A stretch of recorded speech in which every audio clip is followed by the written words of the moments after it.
Want to speak English well but don't know where to start? Or you have started speaking English but the effort is not consistent?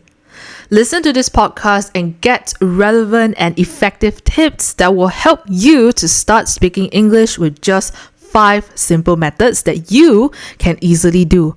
I'm Teacher XJ, an English teacher with a teaching experience of 9 years, and you're listening to Map of English.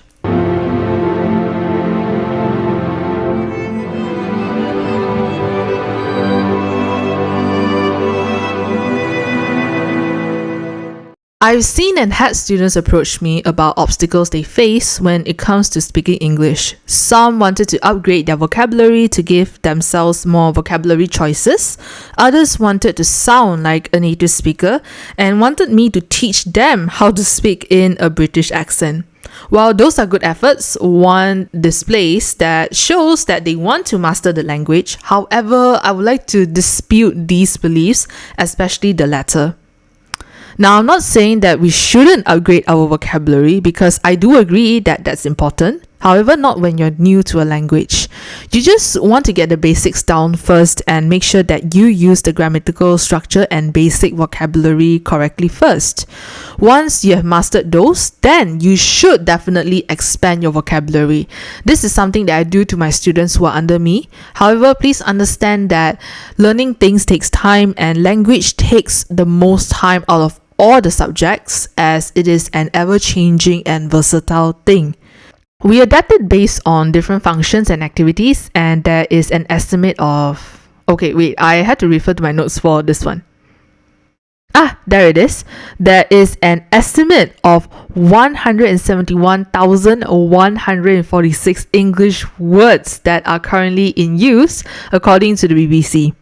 And those are just words that we use, mind you. Harvard University researchers and Google back in 2010 actually estimated 1,022,000 words, and that the number would grow by several thousand each year. See what I mean when I say language is a versatile thing? And can you imagine how many words we have in total now that we are in 2023? One of us should definitely Google that. Let me know in the comments if you do. Personally, I don't think it's possible to learn all the words in English in a lifetime. Let me know you think otherwise in the comment section too.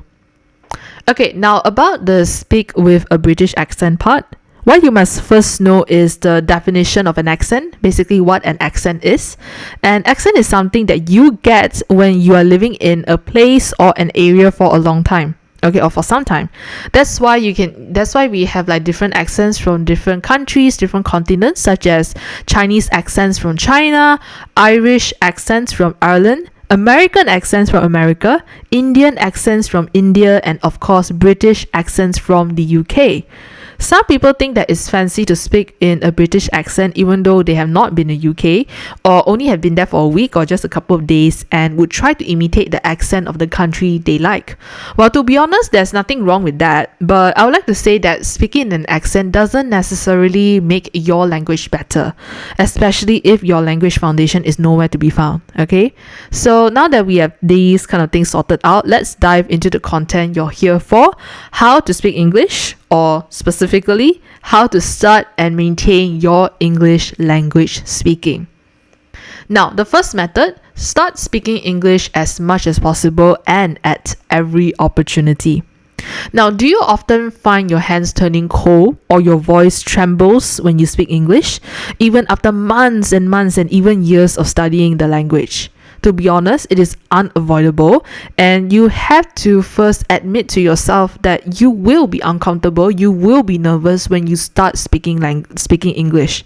Okay, and the first step is, kind of like a first step. Okay, let's step 1.5 is that you really have to force yourself to open your mouth and start talking. Okay, you can't just speak in your head. You didn't open your mouth, you don't move your tongue. How are you able to speak, right?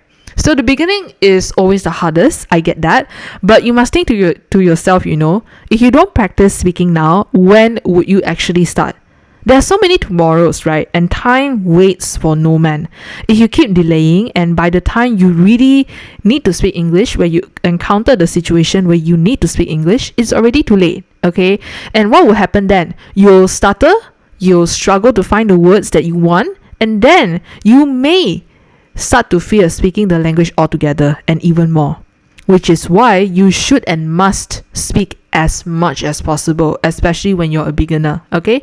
It's really simple. Just start with your friends, okay? Place your orders in English, ask questions in English, just immerse yourself completely in English, and you'll be able to come up with your own English words soon enough. Trust me, okay? Be brave, don't be shy. Actually, you know what? You can also talk to yourself, through everyday activities. Of course, not talking to yourself like one lunatic, okay? But like, for example, when you're watering the plants, you can just talk to yourself. You can just mumble to yourself. Describe what you're doing. I'm watering the plants in my garden. The evening is quite hot. The sunset is really beautiful. I'm starting to sweat. I wonder what's for dinner. Simple things like this, okay? You don't need to give me give yourself any bombastic words or sentences at the beginning. Just start simple, just describe, okay? You don't even need to elaborate much on it, okay? Now, second method, get a personal tutor if you can afford it financially. If you are serious about learning to speak English, you should invest in a personal language tutor. Okay, if you're able to afford it. If you talk to an expert English tutor every week, you'll be able to boost your English language skills significantly. A personal tutor is good, because they can correct your mistakes on the spot, and if you use slangs or internet slangs to talk when you're trying to speak in English, they will tell you straight away that that's not proper English. Okay, so what is a slang? If you're Chinese like me, okay, so our slangs would be la, give me lah. So that is a slang. In English, like by the Americans and by the British, they don't say la. So that is a slang, okay? So yeah, this is like basically why I suggested one-on-one. This is because you have so much more opportunity to speak instead of needing to wait for your turn in a group class. Of course, if you feel that you're more comfortable in a group setting, you can go ahead first, before eventually switching to a one-on-one. If you feel that you need the one-on-one coaching and that you don't have a lot of opportunity to speak when you're in a group class, okay? So this reminds me, one of the services that I provide is teaching adults English online. And in these classes, I'll teach you daily conversations, prepare you for presentations, speeches, and interview sessions. Whatever it is that you need in English, I can do it, okay? So for more information, inquiries, please go to my channel's description below and message me through Telegram. Okay, the third method, expose yourself to English as much as possible every day. Notice how I said as much as possible first instead of every day. So this is because if you don't expose yourself to English at every opportunity that you have, you let the opportunity to learn English slip away. It's not enough to just learn to speak English every day if you only learn English for 10 minutes every day. Right? You're learning every day, but 10 minutes is just not enough, And how can you expect yourself to improve by leaps and bounds if you only spend 10 minutes one day to learn English? So this is why you should expose yourself to English as much as possible every single day. Okay, personally, I think this is the easiest and simplest way to get yourself to be familiar with English. And it doesn't even cost you anything. That's the best part. There are just so many things you can do. There's so much entertainment in English nowadays. You can read articles in English, change your social media settings to English, change your phone and laptop settings to English, the language, watch English movies, read the English subtitles. Please don't read the Mandarin or Malay subtitle, whichever language that you are more familiar with. Read it in English, okay? Listen and sing along to English music, listen to the news in English. This is actually like a really good technique named language immersion. Basically, you immerse and you expose yourself to an English environment, pick up the words from there, and then you use the things that you have learned in your daily conversations, okay? Now, the fourth method, don't focus too much on grammar. Yes, even though I mentioned earlier in this podcast that it is important to speak with good grammar and vocabulary instead of having an accent, if you're just starting to speak the language, okay, you shouldn't mind the grammar first. It will come to you after practice. What you should do instead is to feel proud that you're starting to speak English and get more comfortable speaking in English first, okay? Start simple, practice conversations, take your time, and most importantly, don't panic. Okay, but that doesn't mean that, oh, I am more confident to speak in English now, that I won't correct my grammar. No, you shouldn't stop improving yourself. Okay, and since we are on this topic, you should also take note that there is actually a difference between grammar and vocabulary. Vocabularies are the words in English, and grammar functions as the rules. Okay, vocabulary words are what? Beautiful, handsome, table, chair, words that are in English. Okay, so grammar is the rules lah. Oh, see, my slang came out already. I said la just now. Shouldn't do that, okay, when you're talking in like a proper and formal setting. However, the funny thing about grammar rules, right, by the way, is that the rules are sometimes prone to changes. It depends on context, which is why you should read as many articles and stories as possible on your own to have a grasp on how to use English as a language. So, fifth method, learn sentences and phrases, not just words. It is true that you need vocabulary to build your sentences, but if you do not know how to use that vocabulary in a sentence, it beats the whole purpose of you learning a language. Okay, which is why it is important to learn English by watching English conversation videos between characters or people. Oh yeah, when watching these videos, you can take notes and imitate the speakers, but you should not copy them entirely. You can instead rephrase the sentences. Okay, it means to change the sentences a little bit here and there, switch out some words with their synonyms. Okay, don't learn word by word. Like I said earlier, language is not math, it's something that is alive. Okay, for mathematics, you have formula. If you don't do the question according to the formula, you get it wrong. But language, there is more than one way to express something. Okay, so that's why I said it's alive.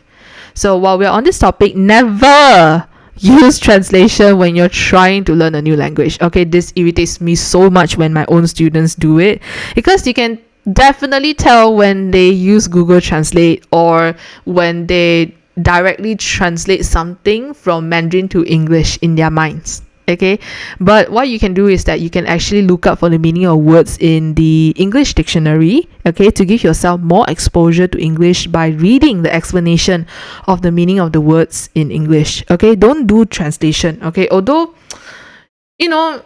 if you do translation, you'll be more reliant on the translation and you won't even learn the new word, and if your memory is not so good, like the chances of you forgetting it when you see that word in English is really, really high. So I highly discourage my students from using Google Translate or any translations. Okay.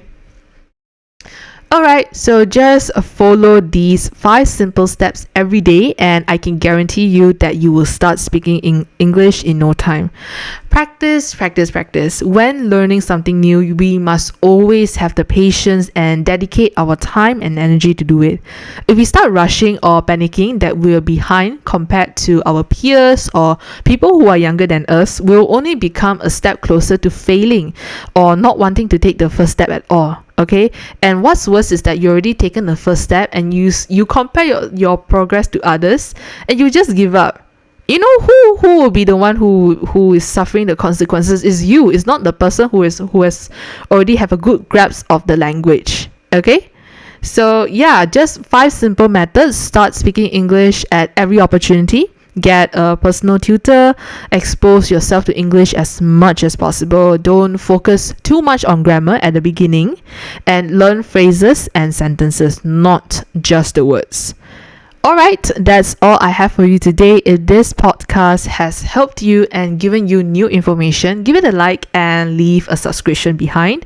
One of my goals of 2023 is actually to gain at least 150 subscribers. I'm not greedy. And I currently have 55. So I would really appreciate it if you could tune in to my videos and subscribe to my channel every week. I mean, of course, you have to tune in to my videos every week. You can't subscribe to my channel every week if you've already done it one time already.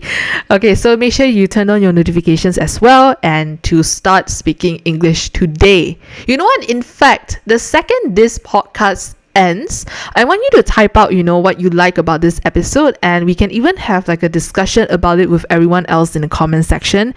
Also, feel free to let me know what topics you would like to see covered in future episodes. Do it or smack you. Okay. Just kidding. I can't literally smack you, but Okay, thanks for tuning in. See you on the next episode. Bye.